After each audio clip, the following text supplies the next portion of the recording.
अस्सलाम वालेकुम, मैं हूँ रिजवान अशरफ।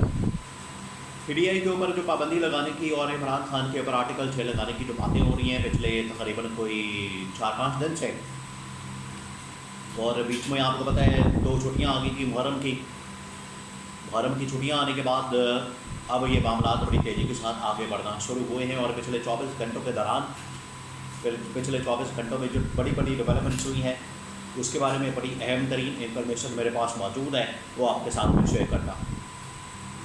पहले ये कि इलेक्शन कमीशन ऑफ पाकिस्तान के अंदर एक अहम तरीन इजलास हुआ कल शाम में।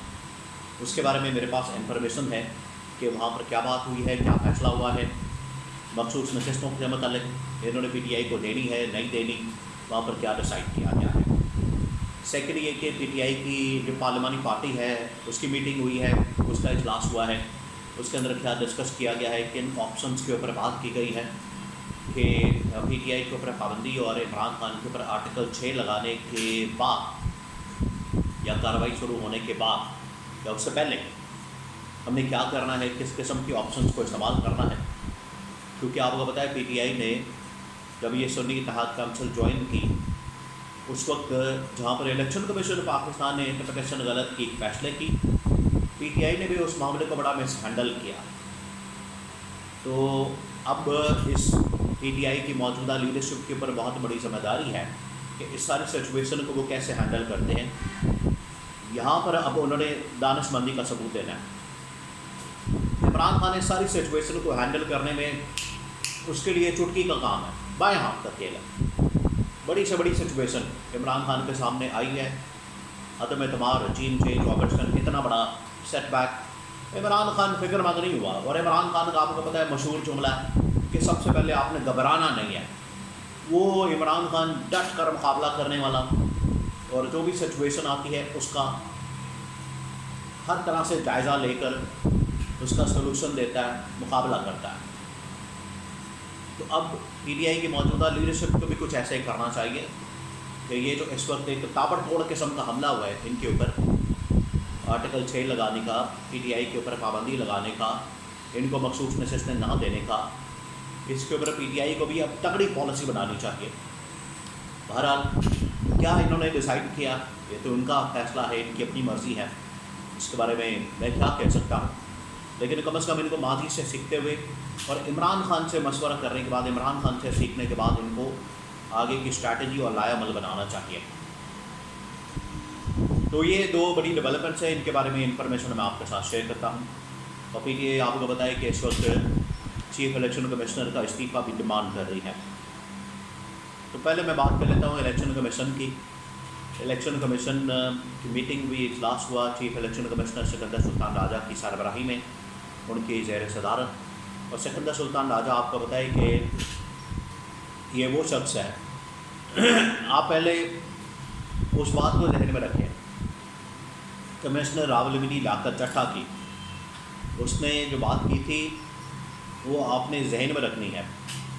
उसने कहा था कि मुझे धांधली पर मजबूर किया गया, मुझे धांधली करने पर कहा गया, मेरे ऊपर प्रेशर डाला गया और मैं इस कदर तंग आ गया था कि मेरा दिल करता था कि मैं खुदकुशी कर लूँ।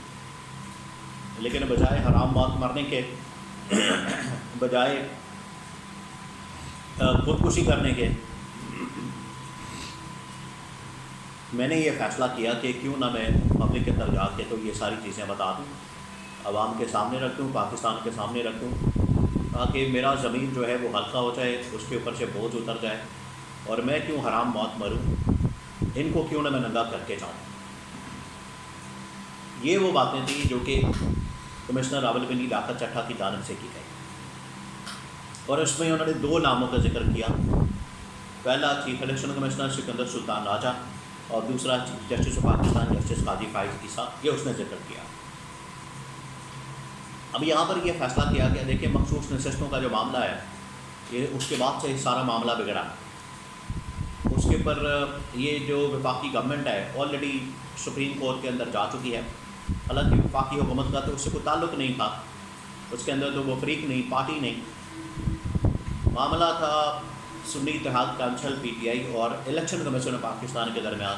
इनका तो बीच में कोई लेना देना नहीं, ये तो ऐसे ही बेगानी शादी में अब्दुल्ला दीवाना आहो नहीं आहो करते हुए बीच में बढ़ गए, घुस गए। इनका तो कोई ताल्लुक ही नहीं था। ये तो चाहिए था इलेक्शन कमीशन पाकिस्तान वाले पिटिशन करते, वहाँ पर जाते, ताकि जो वहाँ पर जजेस या फिर इनको डंडा देते, क्योंकि वहाँ पर जजेस ने, चीफ जस्टिस ऑफ पाकिस्तान ने वाज़ेह तौर पर इलेक्शन कमीशन ने पाकिस्तान को कहा था कि अगर इस मसले के दौरान, इस प्रोसेस के दौरान अगर आपको कोई मसला आता है, तो प्रॉब्लम आती है, तो आप जजेस से आके चैम्बर में मुलाकात कर सकते हैं, कोई मसले वाली बात नहीं। तो ये वाज़ेह तौर पर बता दिया गया था इनको। अब इलेक्शन कमीशन ऑफ पाकिस्तान पीछे बैठ के इस बात के ऊपर अड़ गया है कि हमने मखसूस नशस्तें PTI को नहीं देनी। और इलेक्शन कमीशन ऑफ पाकिस्तान आपको पता है किसकी भी टीम बनकर काम करता है, तो सबको पता है, नून लीग और पीपल्स पार्टी, या पीछे इस्टेब्लिशमेंट का जो हुक्म आता है उसके मुताबिक ये काम करता है इलेक्शन कमीशन।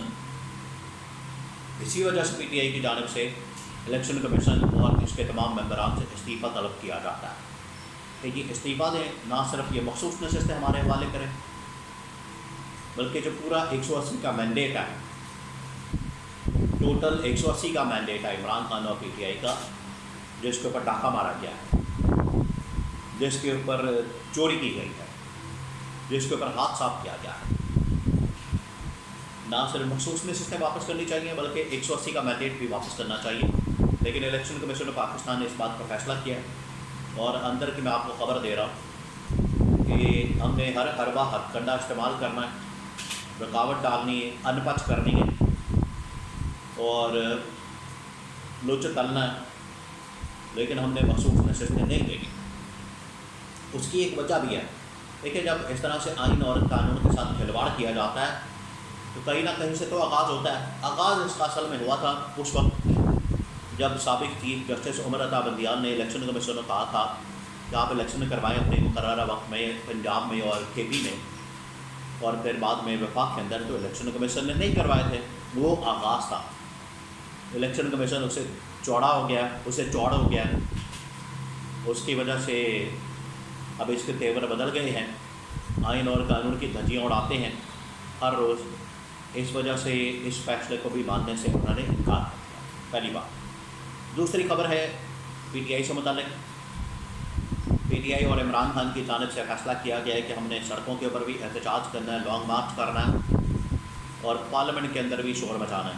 देखिए, ये इससे नहीं मानने वाले। अब PTI को बाकायदा तौर पर मैदान अमल में आना चाहिए, पब्लिक में जाना चाहिए, क्योंकि ये 3 करोड़ वोटर का सवाल है।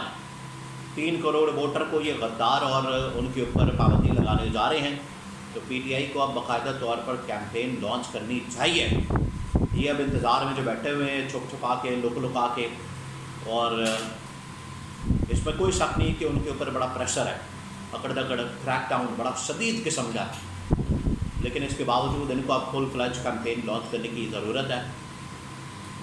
एहतजाज बाहर अंदर, इमरान खान ने कह दिया कि अंदर बाहर आपने हर जगह पर एहतजाज करना है, सड़कों पर, पार्लियामेंट के अंदर, कौमी असम्बली के अंदर, सूबाई असम्बलियों के अंदर, ताकि इस हुकूमत का खात्मा किया जाए और अपना 180 का मैंडेट वापस किया जाए।